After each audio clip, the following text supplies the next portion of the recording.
Zombie properties are now on the Attorney General's radar. He unveiled a plan today that would put new requirements on mortgage lenders to keep properties from becoming blight or zombie properties. Craig Smith explains how he hopes it will improve your community. It is tremendously important that we all stand together on this. Surrounded by elected leaders from around the capital region, Schneiderman called for doubling the number of land banks to 20. Instead of municipalities selling abandoned buildings dirt cheap to new owners who may have no stake in the community, the land banks carefully consider who's buying and what plans they have. And in so doing, the land bank directors execute their own plan for improving neighborhoods. The city of Troy is applying to the state to set up a land bank. What we really want to do is try to get groups of properties.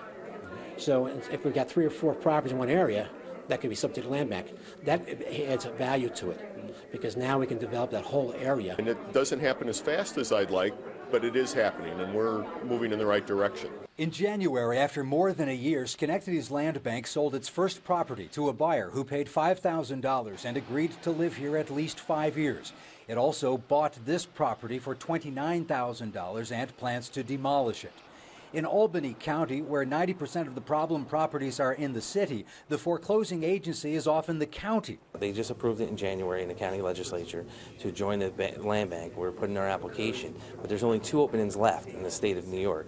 So we're competing with 8 other counties, to get these 2 slots. There is some representation from city on the board of the land bank, and what I have been advocating for and pushing for in the bylaws of the land bank is that we have local disposition committees, so that we have neighborhood groups that determine what's going to happen to properties in their neighborhood. This group agrees proper maintenance of so-called zombie properties would increase the likelihood of attracting other buyers to neighborhoods that need them.